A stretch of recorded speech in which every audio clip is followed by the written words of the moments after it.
어린이와 어른들 간의 구분은 어떻게 하십니까? 보면 어린아이와 같은 어른들이 많이 있습니다. 이 어른스러워야 할 때 어른스럽지 못한 아이들 같은 어른 때문에 얼마나 세상이 어지러운지 몰라요. 아이들이나 어린 아이와 같은 어른들의 특징은 한 가지예요. 주제를 잘 모른다는 것입니다. 흔히 하는 말로 주제 파악을 못해요. 나서야 될 때는 잠잠하고 잠잠해야 할 때는 나서거나 말해야 할 때는 입을 닫고 있다가 침묵해야 될 때 그냥 부산하게 말을 하는 것이죠. 그리고 그런 주제를 잘 모르는 것, 이게 사실은 죄의 기초예요. 죄의 출발입니다. 성경은 이 주제 넘음을 죄라고 말하는 것이에요. 에덴 동산에는 선악과 선과 악을 알게 하는 나무에 거하실, 그걸 먹지 말라고 하고는 그 나무가 동산 한가운데 있습니다. 왜 먹지도 못할 과실을 동산 한가운데 세웠을까요? 그걸 항상 가운데 두고 보라는 거예요. 그걸 보고 주제 파악하라는 겁니다. 너는 하나님이 아니다. 너는 인간이다. 너는 창조주가 아니고 너는 피조물이다. 이걸 기억하는 것입니다. 인간이 그걸 주제 파악을 하지 못하면 내가 하나님처럼 될 줄로 알아요. 하나님처럼 되고 싶어 해요. 그리고 그 결과는 어떤 것입니까? 그래서 성경은 인간이 자기 주제 파악을 못하고 자기 주제의 선을 넘어버림으로써 시작된 이 죄, 그 죄인의 특징은 주제를 몰라요. 그래서 죄인들은 하나님이 없다고 말합니다. 제 주제를 모르는 것이죠. 예수님께서 이 땅에 오셔서 사실 성령을 보내주심으로 성령 받은 사람들은 주제를 파악할 줄 아는 사람이에요. 내가 누군지를 아는 것이죠. 내가 알고 보니까 정말 나 혼자서는 살 수 없는 존재구나. 이걸 다시 우리가 깨닫는 것입니다. 주제를 모르면 나 혼자 다 할 수 있을 것 같아. 내가 세상을 호령하고도 남을 것 같아요.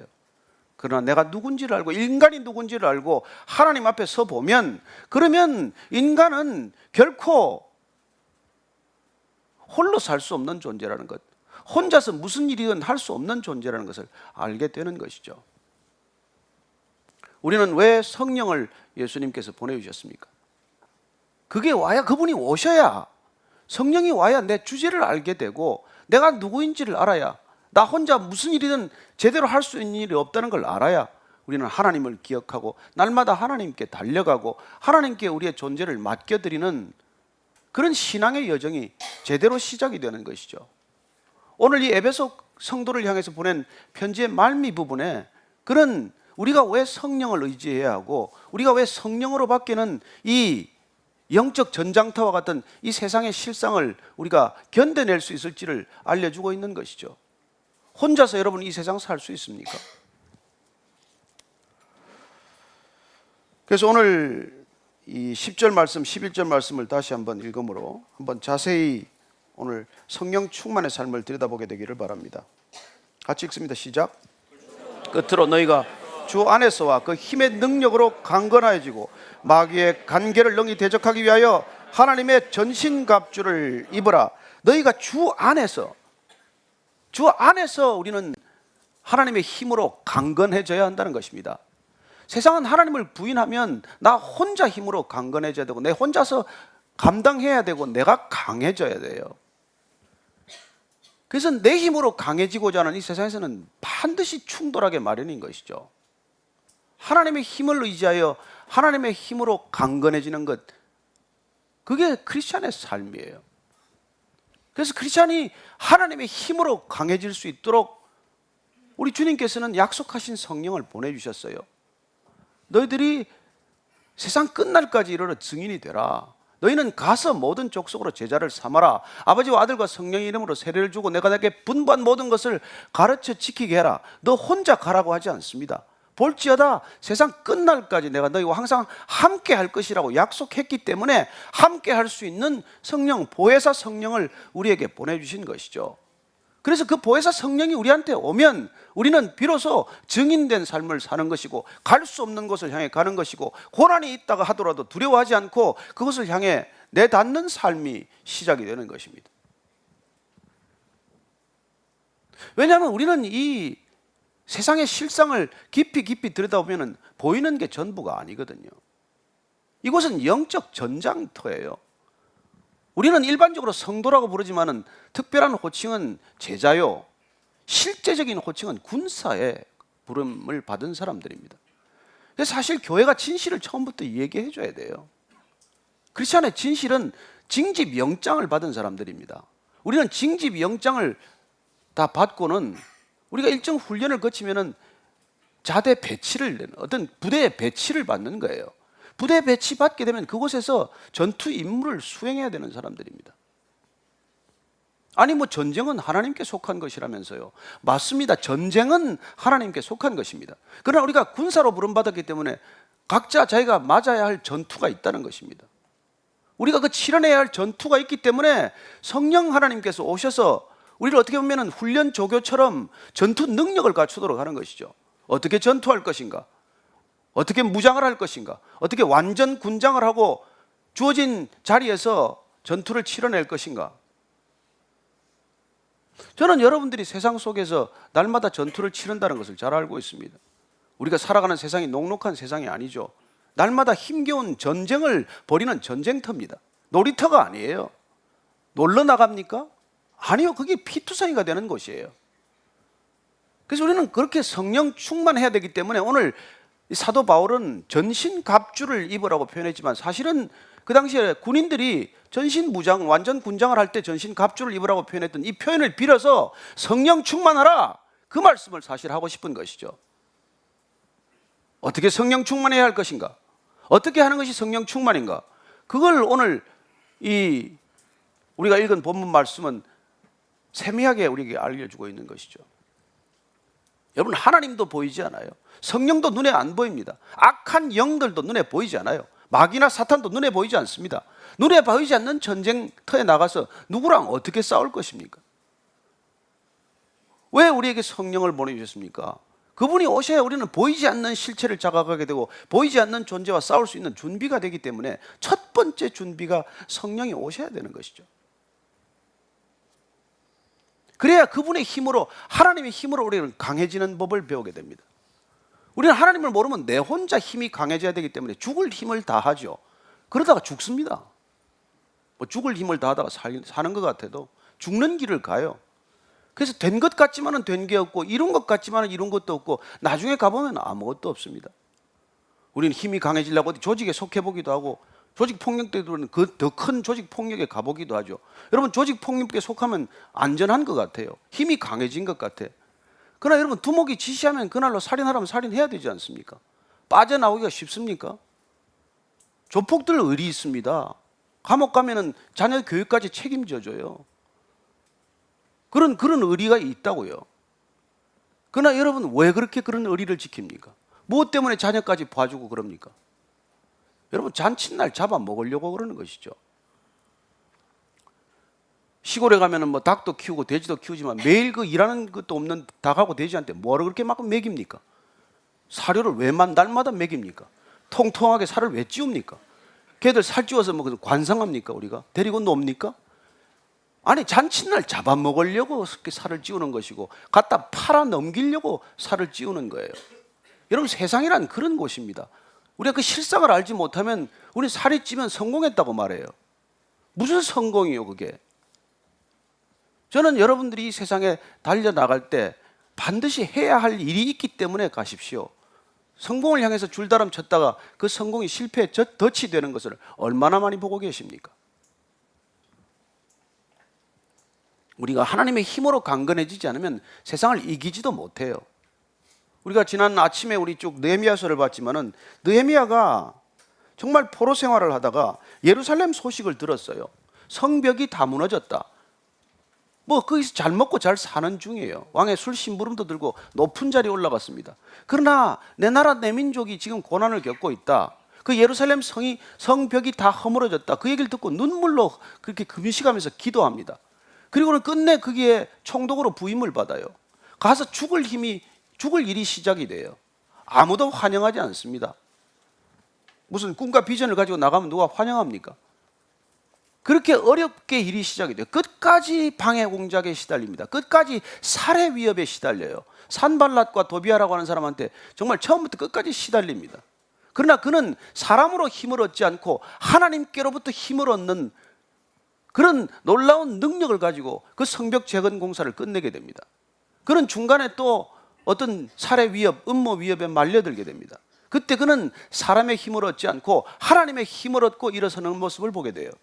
느헤미야서 6장 우리가 10절부터 12절까지 제가 읽어드리겠습니다. 이후에 메다벨의 손자 들라야의 아들 스마야가 두번 불출하기로 내가 그 집에 가니 그가 이르기를 그들이 너를 죽이러 올 터이니 우리가 하나님의 전으로 가서 외소 안에 머물고 그 문을 닫자. 저들이 반드시 밤에 와서 너를 죽이리라 하기로 내가 이르기를 나 같은 자가 어찌 도망하며 나 같은 몸이면 누가 외소에 들어가서 생명을 보존하겠느냐. 나는 들어가지 않겠노라 하고 깨달은 즉 그는 하나님께서 보내신 바가 아니라 도비야와 산발랏에게 뇌물을 받고 내게 이런 예언을 함이라. 여러분, 사람을 힘입어 사는 사람이라면 이게 말려들게 돼 있어요. 여기 나온 스마야는 제사장입니다. 제사장이 갑자기 몸이 아프다고 두문불출하니까 총독이 제사장을 찾아간 것이죠.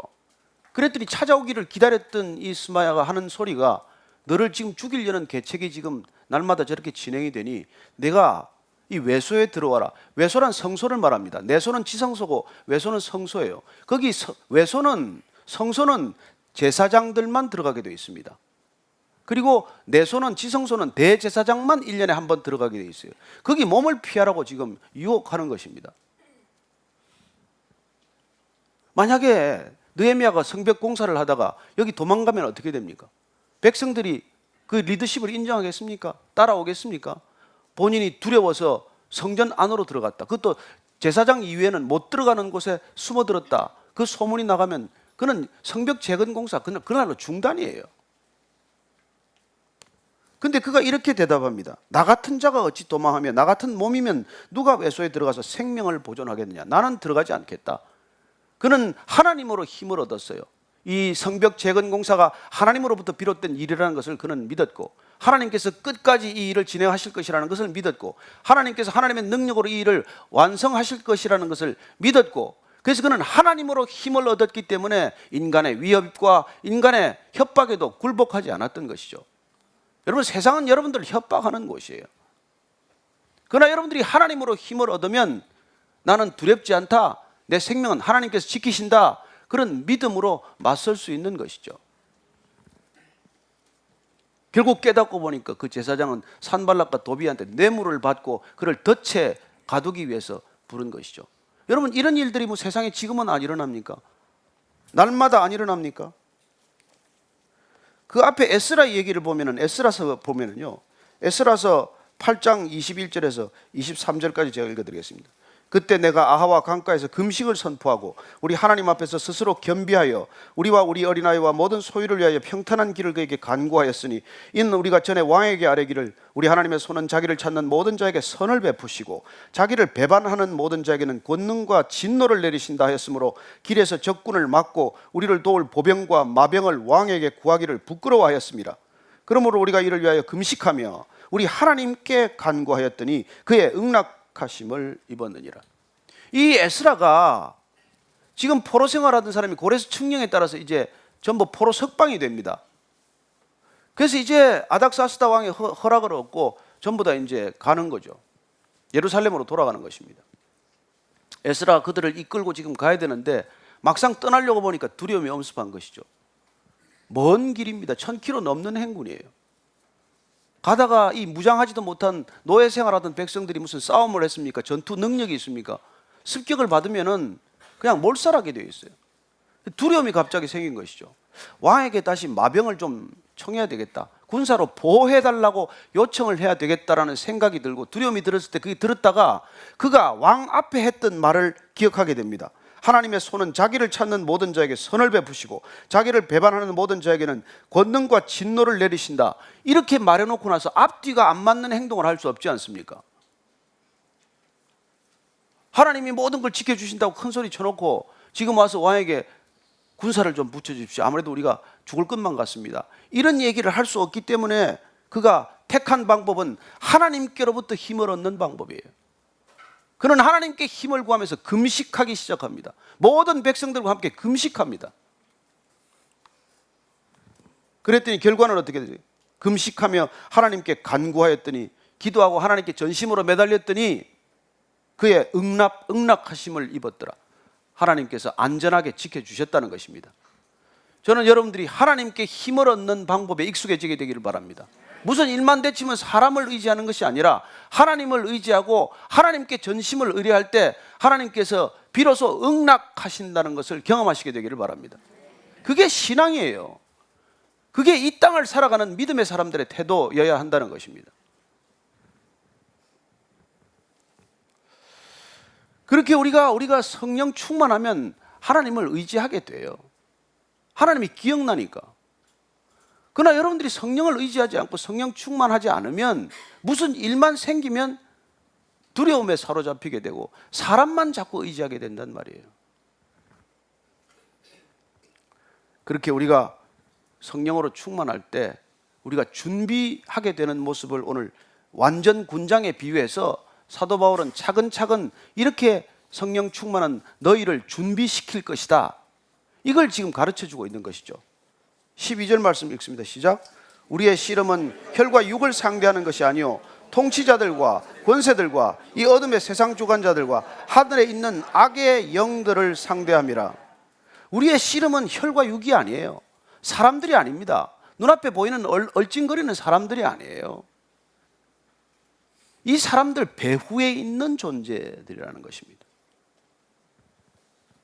우리가 이 싸움의 실상을 정확히 이해하기 위해서는 사람들이 눈앞에서 왔다 갔다 하지만은 이 사람들을 배후에서 조종하는 세력들이 네 가지가 있다는 것입니다.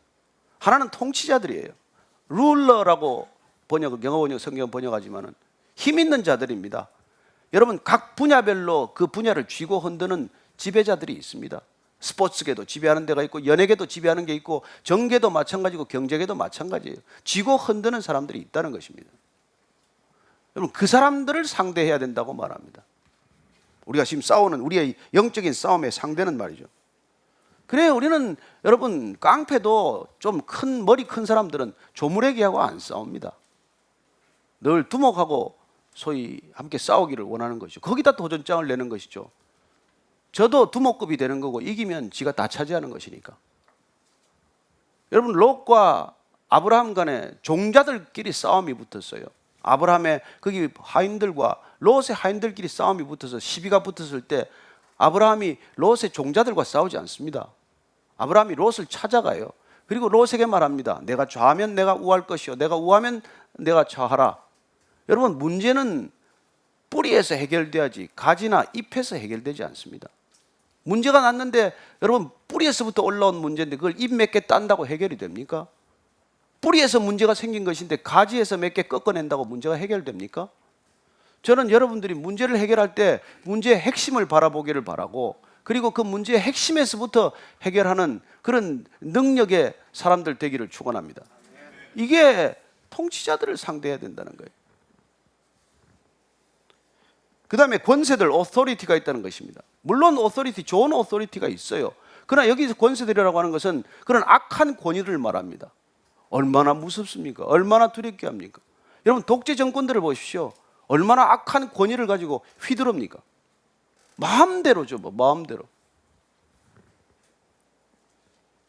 그 다음에 어둠의 세상 주관자들이 있다는 것입니다. 이 세상에 악을 퍼뜨리는 악의 근원들이에요. 옛날에 돌아가신 분이지만 레이건 대통령이 악의 축을 규정하지 않았습니까? 악의 축, 이 어둠을 퍼뜨리는 어둠의 악한 세력들이 있다는 것입니다. 그런 세력들은 눈앞에 안 드러나요. 늘 배후 세력입니다. 뒤에서 뭘 하는지 우리는 몰라요. 커튼 뒤에서 움직이는 세력입니다. 그들은 밤에 늘 모여요. 그들은 밤을 지배하는 세력들이고 어둠을 지배하는 세력들입니다. 그 다음에 마지막에 어떤 세력이 있습니까? 하늘에 있는 악의 영들이라고 말합니다. 사탄과 그 무리들이죠. 그 졸개들이죠. 여러분, 이 악한 세력들 배후에 있는 사탄, 이 영적 세력이 결국 우리가 상대해야 될 마지막 세력이라는 것입니다. 보입니까? 우리 힘으로 가능합니까? 우리는 이들과 싸울 능력이 없어요. 그래서 우리는 성령을 의지하고 성령 충만해야 한다고 지금 말씀해 주고 있는 것이죠. 13절 말씀 읽습니다. 시작. 그러므로 하나님의 전신갑주를 취하라. 이는 악한 날에 너희가 능히 대적하고 모든 일을 행한 후에 서기 위함이라. 그래야 하나님의 전신갑주를 입어라. 성령 충만하라. 이는 악한 날에 너희가 능히 대적하고 맞서기 위함이라고 말합니다. 일어서기 위함이라고 말합니다. 여러분, 대적하려면 일어서야 돼요. 우리는 일어서서 싸워야 합니다. 두 발을 땅에 딛고 분연히 일어서야 합니다. 앉아서는 뭐 게임도 할 수 있고 뭐 식사 교제도 할 수 있고 뭐 노름도 할 수 있고 앉아서 할 수 있겠지만, 그러나 우리가 맞서기 위해서는 일어서야 한다는 것이죠. 대적해야 한다고 말합니다. 마귀를 대적하라, 피하지 말라. 여러분, 우리가 대적하지 않으면 우리는 그냥 싸움을 포기하게 되는 것이죠. 악한 날에 대적하고 그리고 단호히 맞서야 한다는 것입니다. 저는 여러분들이 분연히 떨치고 일어날 때 여러분들의 마음이 확정되기를 바랍니다. 마음이 확정되고 확정되어야 됩니다. 왜 힘듭니까? 일이 힘든 게 아니에요. 마음이 오락가락해서 힘든 겁니다. 여러분, 하기로 결단하면 뭐 별로 힘들 것도 없어요. 그러나 여러분들 양다리 걸치고 살면 힘듭니다. 여기 갔다가 저기 갔다가 여기 기우댔다가 저기 기우댔다가 그게 힘든 거예요. 마음을 정할 때 확실히 정해야 합니다. 여러분, 상황이 어렵더라도 하나님께 마음을 정했으면 그분께 마음을 확실히 정해야 돼요. 이거 잘한 사람이 다윗입니다. 다윗. 뭐 형편이 좋아서 하나님만을 의지한 게 아니에요. 그는 어려운 시절을 너무 많이 겪었습니다. 거의 13년간 광야를 전전했어요.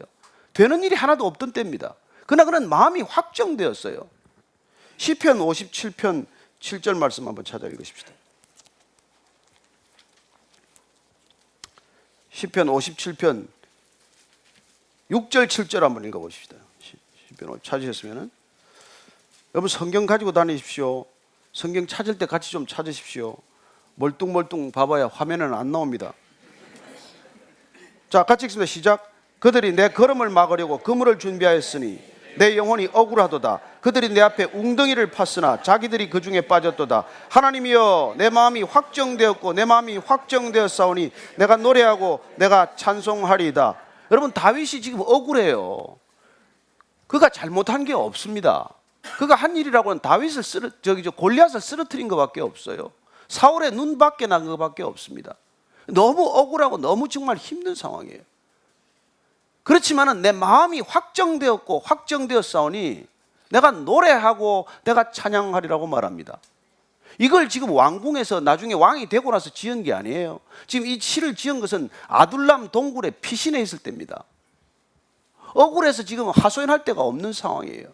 그러나 그는 입술로 불평하지 않았고 입술로 불만을 터뜨리지 않았고 그는 그 입술로 하나님을 노래하고 하나님을 찬양하는 시간을 보낸 것입니다.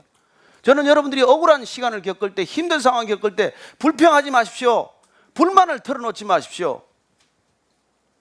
그 입술로 노래하고 그 입술로 찬양할 때 하나님께서는 그걸 보고 계신다는 것입니다. 그렇게 내 마음이 확정되고 확정되었다는 이 다윗을 하나님께서는 그 태도가 내 마음에 합하다 이렇게 말씀하시는 것입니다. 뭐 잘못이야 저와 여러분보다 더 큰 잘못을 저지르지 않았습니까? 그럼에도 불구하고 잘못을 저지를지언정 그러나 흔들리지 않는 태도를 가졌기 때문에, 그래서 그는 하나님의 사람이 된 것이죠. 그렇게 그는 단단히 섰기 때문에, 그는 하나님 앞에서 두 발을 뜯고 일어서서 대적들과 그는 정면으로 맞섰기 때문에 하나님께서 그의 손을 들어주는 그런 놀라운 일들을 경험하는 사람이 된 것이죠. 자, 그렇게 우리가 성령 충만할 때 우리는 어떻게 우리 자신을 보호하게 되는지, 무엇으로 우리를 보호하게 되는지를 한번 보십시다. 14절부터 17절까지 한번 쭉 읽을까요? 시작. 그런즉 서서 진리로 너희 허리띠를 띠고 의의 호심경을 붙이고 평안의 복음이 준비한 것으로 신을 신고 모든 것 위에 믿음의 방패를 가지고 이로써 능히 악한 자의 모든 불화살을 소멸하고 구원의 투구와 성령의 검 곧 하나님의 말씀을 가지라. 먼저 또 서서 또 일어서라고 말합니다. 일어나라, 빛을 발하라. 일어나야 싸움은 시작이 되는 것입니다. 일어서야 우리가 싸울 의지와 결정의 분명해지는 것이죠. 일어섰다는 것은 내가 어떤 의지적 결단과 그 마음의 태도가 중심이 확고해졌다는 것을 말하는 것이죠. 자, 첫 번째는 허리띠를 띈다고 말합니다. 옛날에 먼 길 갈 때도 이 긴 옷이 치렁치렁하기 때문에 그 사람들 허리띠를 졸라맨다는 것은 이제 출발한다는 뜻이에요. 일을 시작한다는 것입니다. 싸움을 시작한다는 거예요. 이 허리띠를 졸라맬 때 그 허리띠는 뭐라고 말합니까? 진리로 허리띠를 동이라는 것입니다. 진리란 곧 예수님 아닙니까? 예수님으로 허리를 동여야 돼요. 우리가 의지하는 것들로 허리를 동이면 안 됩니다. 세상의 연줄로 이걸 동여매면 끊어집니다. 저는 여러분들이 끊어지지 않는 그리스도로 허리를 동이게 되기를 바랍니다. 무엇은 일을 시작하든 뭘 시작하든 그리스도로부터 시작되어야 한다는 것이죠. 사도 바울이 그걸 알았기 때문에 누가 우리를 그리스도의 사랑에서 끊으리요? 환난이나 곤고나 핍박이나 기근이나 적신이나 위험이나 칼이겠느냐? 그렇게 그가 말할 때 그는 그리스도에 끊어지지 않는 허리띠를 졸라맨 사람이 된 것이죠. 저는 여러분들이 진리로 허리띠를 동인다, 그리스도로 허리를 동인다, 예수님으로 허리를 동인다, 이건 여러분 끊어지지 않는 줄이에요. 이걸로 먼저 시작이 돼야 된다는 것입니다. 무슨 일을 하든 여기서부터 시작이 돼야 된다는 것이죠. 의에 호심경을 붙이라고 말합니다. 호심경이란 여기 가슴 바지예요. 가슴 바지. 여러분이 심장에 맞으면 바로 즉사하지 않습니까? 여기 가슴 바지는 뭐로 붙이냐? 의의 흉배를 붙이라는 거예요. 의로움이란 성경에서 늘 관계적 용어를 말합니다. 의로움이란 하나님과의 관계를 말하는 거예요. 하나님과의 바른 관계에 있어야 그걸 우리는 의로움이라고 말합니다. 의의 가슴바지를 한다는 것은 하나님과의 바른 관계를 지속하라는 거예요. 맨날 거짓말하고 그게 가슴바지가 되겠습니까? 맨날 짓지 말라는 십계명에 빠져들면 그게 가슴바지가 우리를 지켜줄 수 있겠어요? 바른 관계란 하나님과의 바른 온당한 관계요, 하나님의 말씀 가운데 정말 제대로 살아가는 것이죠. 그래요. 그게 우리가 의의 호심경을 붙인다고 말하는 것입니다. 그 다음 뭘로 우리가 신을 신고 출발합니까? 신발장에 뭘 골라 신어야 되겠어요? 이게 화평의 복음으로 신을 신으라는 거예요. 화평의 복음으로. 저와 여러분들이 신으실 때 여러분 신발 뭐 신고 오셨습니까? 한번 발 한번 보십시오. 이 발이 화평의 복음을 전하는 신발이 되어야 된다는 것이죠. 그래서 여러분들이 가는 것, 이 신발 신고 가는 곳은 화평의 복음을 전하러 가는 거예요. 여러분들이 가는 곳에서는 시비가 일어나서는 안 됩니다. 여러분들이 가는 곳마다 분란을 일으켜서는 안 돼요. 어쩌면 화합할 수 없는 곳에 여러분들이 파송된 것이고, 거기 가면 연합과 화해와 일치를 이루어내는 피스메이커들이 되는 것이죠. 여러분들의 신발이 복음의 신발이기 때문에, 여러분들의 신발이 화평의 신발이기 때문에 그걸 신고 우리가 출발한다는 것이죠. 그 다음에 우리는 방패를 듭니다. 방패. 방패, 그 당시 전장터에 나가면 로마에서는 그냥 그 당시에는 불화살이 그냥 사방에서 날아오는 것이죠. 어디서 날아올지 몰라요. 지난번에 지금 미국 보니까 그 폭동 때 지금 경찰들 나갔다가 요새 저격수들이 경찰들을 정조준해서 쏘지 않습니까? 앞으로 우리는 불화살이 어디서 날아올지 몰라요. 총알과 미사일이 어디서 날아올지 몰라요. 우리가 그런 시대를 사는 것이죠. 정말 점점 더 거친 세대고 점점 더 우리가 마음을 놓을 수 없는 그런 상황으로 빠져들고 있지 않습니까? 어디서 테러가 날지 아세요? 테러가 어디서 지금 후방이나 이런 것들이 지금 뭐 있습니까 따로? 그래요. 그렇기 때문에 우리는 방패를 가지고 나가야 된다는 것입니다. 그 방패란 뭐냐? 믿음이라고 하는 방패라는 것이죠. 그 당시 방패는 주로 나무로 만들고 위에다가 가죽을 입혀가지고 그 가죽을 물로 적셔서 이걸 가지고 나면 불화살이 오면은 그 불화살 끝에는 송진이 붙어서 불을 붙여서 왔어요. 날아오면은 이게 물 묻은 가죽에 이렇게 박히면 불이 꺼진 것입니다. 이 믿음의 방패가 없으면 바로 옷에 불이 옮겨 붙을 것이고 살갗을 태우겠죠. 여러분들 밖으로 나갈 때 믿음의 방패를 들고 나가십시오. 믿음을 가지고 나가십시오. 믿음으로 하루를 시작하십시오. 여러분, 이 믿음의 방패가 거추장스럽다고 그 방패를 두고 다니다가는 여러분 하루 종일 돌아다니다가 죽거나 아니면 만신창이가 돼서 집에 들어오지 않습니까?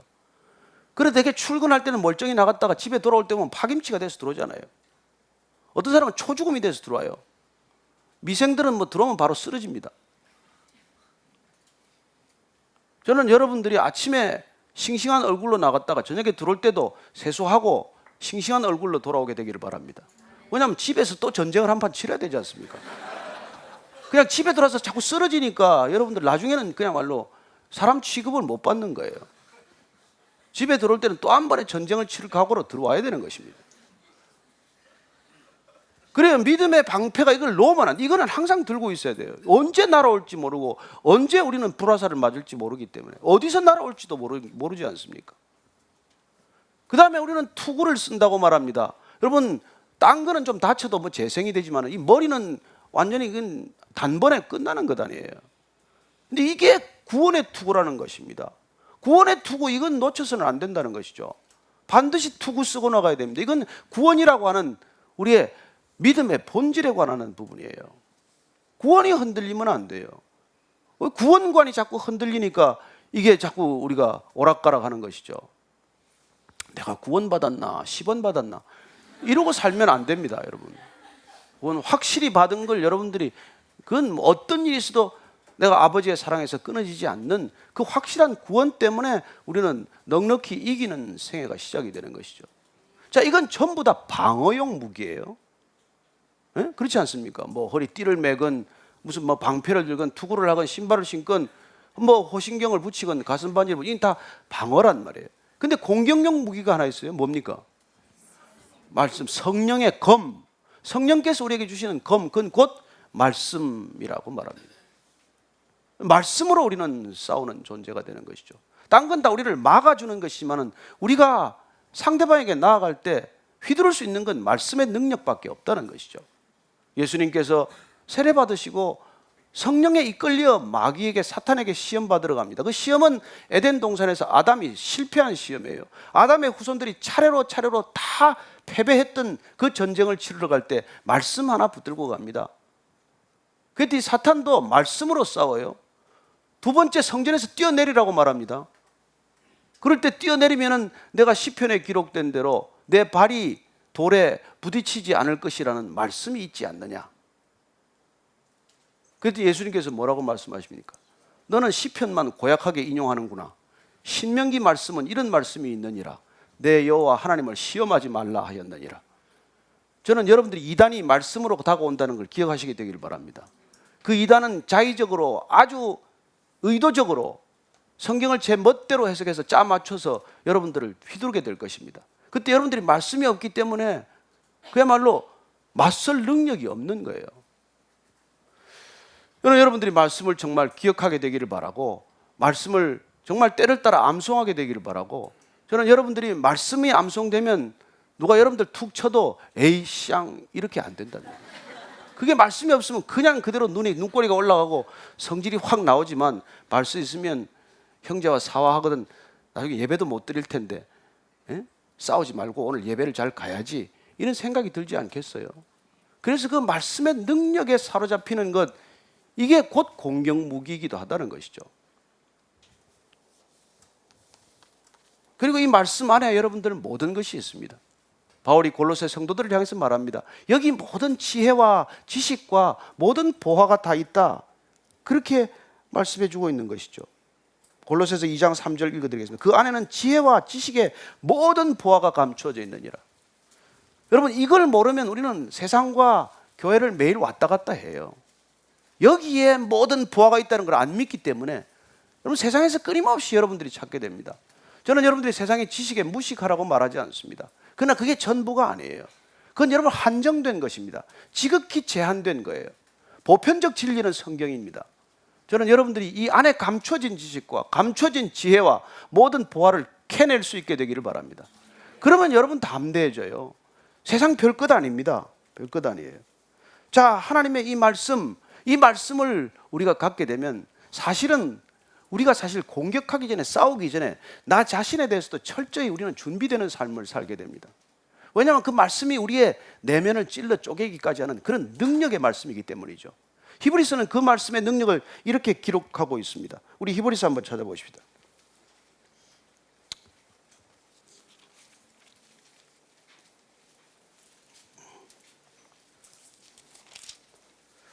히브리서 4장 12절 13절 말씀 4장 12절 13절 말씀 같이 읽습니다. 시작. 하나님의 말씀은 살아있고 활력이 있어 좌우의 날선 어떤 것보다도 예리하여 혼과 영과 및 관절과 골수를 찔러 쪼개기까지 하며 또 마음의 생각과 뜻을 판단하니 지으신 것이 하나도 그 앞에 나타나지 않음이 없고 우리의 결산을 받을 시기에 눈앞에 만물이 벌거벗은 것 같이 드러나느니라. 여러분들 말씀 앞에 서면 여러분들 자신이나 나나 벌거벗은 듯이 드러나게 됩니다. 그래서 우리는 하나님을 쥐고 흔들지 않습니다. 말씀 앞에 서야 내 실체를 알게 되고 나를 바꾸기 시작하는 것이죠. 그래서 말씀을 붙들고 기도하는 사람은 내가 바뀌는 사람이 되고, 그러나 내 생각을 붙들고 기도하는 사람은 점점 고집스러워지는 사람이 되고 점점 더 편견에 사로잡히는 사람이 되고 마는 것이죠. 자, 그래서 이렇게 성령의 말씀을 가져야 하고 18절 말씀 또 한 가지 우리가 무기가 있습니다. 시작. 모든 기도와 간구를 하되 항상 성령 안에서 기도하고 이를 위하여 깨어 구하기를 항상 힘쓰며 여러 성도를 위하여 구하라. 이때 우리는 또 한 가지 기도라고 하는 놀라운 무기를 갖게 됩니다. 이 기도야말로 항상 성령 안에서 하는 기도야말로 우리가 모든 우리 믿음의 공동체를 위해서 기도하는 것을 배우게 되는 것이고 그들의 필요를 위해서 구하는 기도가 되는 것이죠. 느헤미야가 성벽 재건 공사를 할 때 밖으로부터 오는 외적을 막기 위해서 그는 곳곳에 뿔피리를 가진 사람들을 배치합니다. 그 사람들이 뿔피리를 불면 서로 간에 연락해서 그 위험이 있는 지역으로 함께 달려가서 그 위험에 함께 대처하는 것이죠. 여러분, 어떤 때는 인해 전술이 필요합니다.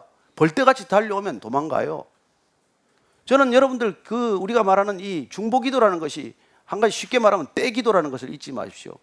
함께 벌떼처럼 기도하는 것입니다. 여러분, 무슬림들도 저 라마단 기간을 두고 말이죠, 하루에 5번씩 수십만, 수백만, 수천만이 모여서 기도하는 것을 한번 보십시오. 그들은 그렇게 기도함으로써 능력을 받는 것입니다. 악한 영들의 능력을 받는 거예요. 저는 여러분들이 정말 이 중보기도의 능력을 무시하지 않게 되기를 바랍니다. 함께 기도하십시오. 누군가 기도를 요청을 할 때 우리는 그 기도의 필요에 응답해야 되고 뿔피리가 들릴 때 달려가야 되는 것처럼 중보기도란 누군가의 필요에 응답하면서 달려가는 것이죠. 제가 우리 처음 통독반에 기도도 하지 말라 그랬더니 이 교회는 기도 못하게 한대요. 그게 아니고 기도는 안 하고 자꾸 말만 퍼뜨리니까 성령이 오실 때까지 좀 잠잠히 기다리라고 한 거예요. 성령 안에서 같이 구해야 하고 성령 안에서 구해야 그걸 까십거리로 만들지 않고 성령 안에서 구해야 진짜 기도하지. 안 그러면은 기도는 안 하고 딴 생각만 자꾸 한단 말이죠. 저는 여러분들이 성령 안에서 무시로 간구하고 깨어서 기도하기를 힘쓰고 여러 성도를 위하여 구할 수 있게 되기를 바랍니다. 19절 20절 말씀 읽고 마치겠습니다. 시작. 또 나를 위하여 구할 것은 내게 말씀을 주사 나로 입을 열어 복음의 비밀을 담대히 알리게 하옵소서 할 것이니 이 일을 위하여 내가 쇠사슬에 매인 사신이 된 것은 나로 이 일에 당연히 할 말을 담대히 하게 하려 하심이라. 여러분, 지금 사도 바울은 감옥에 갇혀 있습니다. 그렇다면 기도 부탁을 할 때 중보 기도해달라, 정말 수요 철야를 해주고 금요 철야 기도를 해주고 나를 위해서 금식 기도, 릴레이 금식 기도를 해달라. 내가 감옥에서 빨리 풀려나도록. 내가 지금 소아시아에 개척한 교회도 있고 지금 유럽에도 교회가 이렇게 늘어났으니 빨리 나가서 교회를 보살필 수 있도록 좀 이렇게 하라. 이렇게 기도 부탁을 해야 마땅하지 않습니까? 그렇게 그는 기도를 부탁하지 않습니다. 내게 말씀을 주옵소서. 성도들이 이렇게 기도하라는 거예요. 바울에게 말씀을 주옵소서. 바울이 말씀을 받고 그 말씀을 담대하게 전할 수 있게 해주십시오. 이렇게 기도를 부탁하는 것입니다. 저는 이 기도의 부탁이 얼마나 감동적인지 모르겠습니다. 저는 여러분들에게도 그렇게 기도를 부탁하고 싶습니다. 우리 조 목사에게 말씀을 주십시오.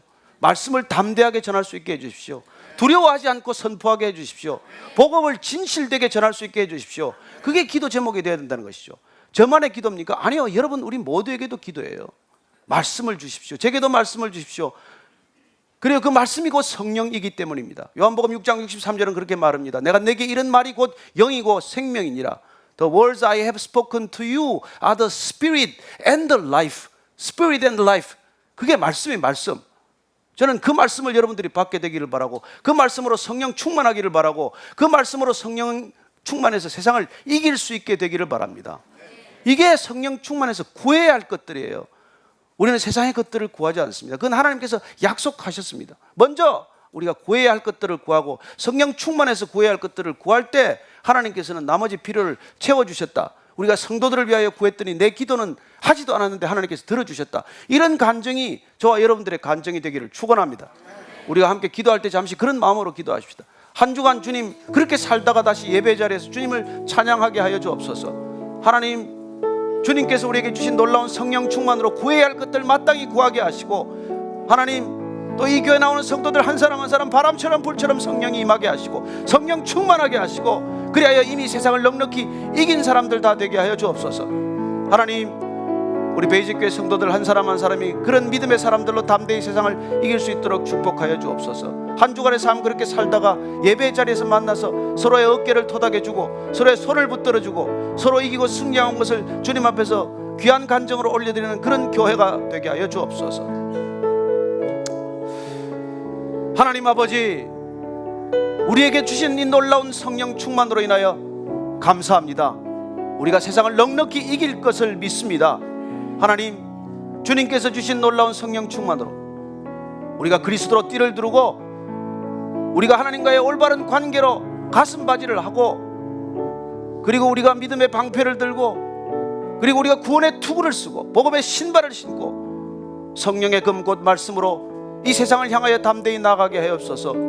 기도함으로 나아가게 하여 주옵소서. 말씀과 기도로 승리하게 하여 주옵소서. 성령 충만으로 이기게 하여 주옵소서. 예수님 이름으로 기도합니다. 아멘.